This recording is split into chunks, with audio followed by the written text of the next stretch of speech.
Esther, chapitre 1. C'était du temps d'Assuérus, de cet Assuérus qui régnait depuis l'Inde jusqu'en Éthiopie sur 127 provinces. Et le roi Assuérus était alors assis sur son trône royal à Suse, dans la capitale. La troisième année de son règne, il fit un festin à tous ses princes et à ses serviteurs.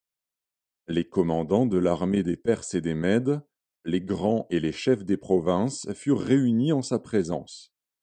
Il montra la splendide richesse de son royaume et l'éclatante magnificence de sa grandeur pendant nombre de jours, pendant 180 jours.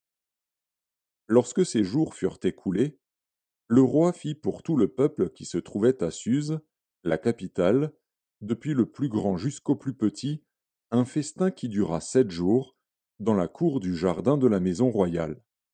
Des tentures blanches, vertes et bleues étaient attachées par des cordons de byssus et de pourpre à des anneaux d'argent et à des colonnes de marbre. Des lits d'or et d'argent reposaient sur un pavé de porphyre, de marbre, de nacre et de pierre noire. On servait à boire dans des vases d'or, de différentes espèces, et il y avait abondance de vin royal, grâce à la libéralité du roi. Mais on ne forçait personne à boire, car le roi avait ordonné à tous les gens de sa maison de se conformer à la volonté de chacun.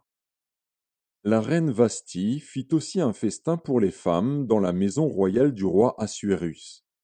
Le 7e jour, comme le cœur du roi était réjoui par le vin, il ordonna à Méhuman, Bista, Harbona, Bicta, Abacta, Zétar et Carcasse, les 7 eunuques qui servaient devant le roi Assuérus, d'amener en sa présence la reine Vasthi avec la couronne royale, pour montrer sa beauté au peuple et aux grands, car elle était belle de figure.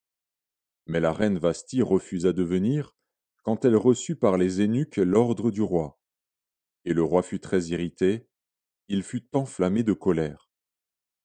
Alors le roi s'adressa aux sages qui avaient la connaissance des temps, car ainsi se traitaient les affaires du roi, devant tous ceux qui connaissaient les lois et le droit.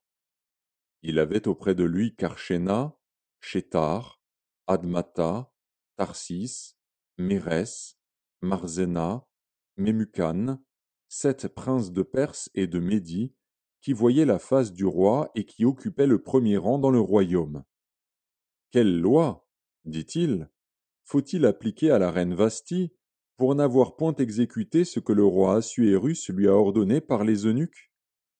Mémucan répondit devant le roi et les princes.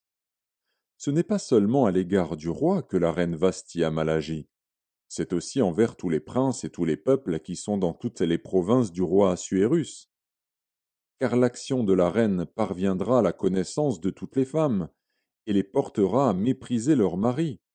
Elles diront: le roi Assuérus avait ordonné qu'on amenât en sa présence la reine Vasthi, et elle n'y est pas allée.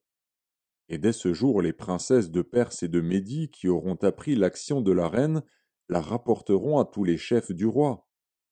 De là beaucoup de mépris et de colère. Si le roi le trouve bon, qu'on publie de sa part et qu'on inscrive parmi les lois des Perses et des Mèdes, avec défense de la transgresser, une ordonnance royale d'après laquelle Vasthi ne paraîtra plus devant le roi Assuérus, et le roi donnera la dignité de reine à une autre qui soit meilleure qu'elle. L'édit du roi sera connu dans tout son royaume, quelque grand qu'il soit, et toutes les femmes rendront honneur à leur mari, depuis le plus grand jusqu'au plus petit. Cet avis fut approuvé du roi et des princes, et le roi agit d'après la parole de Mémucan. Il envoya des lettres à toutes les provinces du royaume, à chaque province selon son écriture et à chaque peuple selon sa langue. Elles portaient que tout homme devait être le maître dans sa maison et qu'il parlerait la langue de son peuple.